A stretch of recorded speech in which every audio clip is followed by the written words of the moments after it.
the baby of the family, a title I've held for decades and will until I am the last surviving member of my immediate family.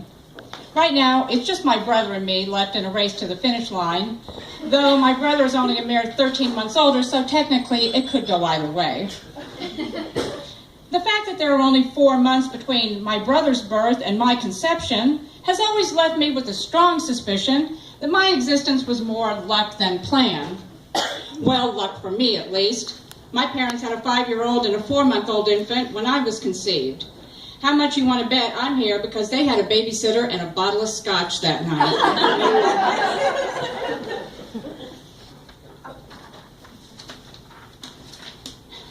I grew up a bit of a feral child because, let's face it, by the time the baby of the family comes along, the parents have long since been ready to move on to the next chapter of their lives. It's not like they don't love their youngest born. Many times the baby is the favorite. They just love them in a more freewheeling, less tedious way. The parents have done about as many PTA meetings and dance recitals as are required not to be one of those parents, without attending so many that they become one of those parents. When firstborn babies venture out with mom and dad, they're always tethered to them in some fashion, usually in a baby Bjorn or handcuffed in a stroller replete with tracking devices and dash cams. For the baby of the family, though, unless there are posted warnings of avalanches or escaped grizzly bears, they are usually free to explore their surroundings unimpeded, while their parents wistfully peruse travel brochures. My sister, the firstborn in the family's baby book, is a day-to-day journal of every first with accompanying plethora of photos. My baby book still has the price tag on it.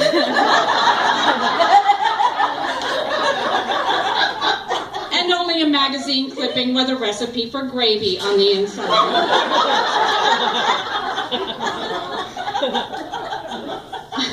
I was the youngest of 3. That was the expected number of children in the post-war baby boom. Look at the television shows then, My 3 Sons, Father Knows Best, or that show where the morbidly obese butler did all the child rearing, and the dad showed up at the end to say something wise and then go have a highball. Even the Bradys had 3 each. And in those shows, the plot always revolved around the oldest child because they were the ones doing interesting things. The little ones just carried dolls or blankets and spoke with a lisp. And admittedly, it is hard to make a storyline out of that. And so it is in real life. Just by nature of them having lived longer, older children are smarter, more interesting, and most times smell much better than their youngest siblings. The baby of the family always grows up a step behind, knowing they will never catch up. Therefore, what they lack in maturity, they make up for in annoyance. Since they are also the easy targets, the butts of jokes, the picked-on ones, they get their revenge by becoming the family clown. They want you laughing with them while they're laughing at them. The babies of the family are the ones who buy the fart cushions and fake vomit from the back of Mad magazine.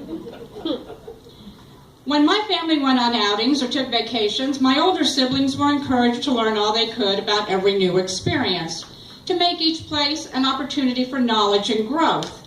The only expectations my parents had for me was to make sure I didn't accidentally go home with the wrong family. In my home with my older siblings, homework was closely monitored and meetings with the teachers were routine. Whereas I signed my own report cards, and I was pretty sure my parents didn't know what grade I was in.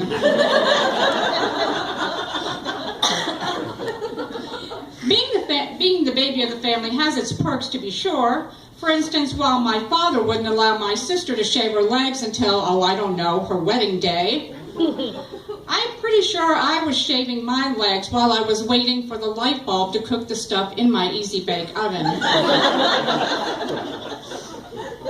By the time I was a teenager, I was the only child left at home. My sister was married, my brother joined the Navy as the responsible siblings they were, so that somewhere around age 15, I became aware that most of the time, my parents forgot I lived there.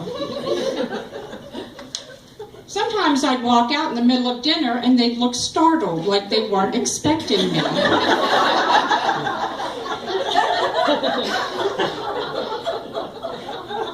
This shift in priorities begins even when a woman is merely expecting her first child. During first pregnancy, she takes great care to drink only water blessed by the Pope, eat organic food grown in germ-free, hydroponic, sterile chambers, and brush her teeth with a paste she read about in Mother Jones and has to order from Amazon at $25 a pop. On a side note, this does not include the mothers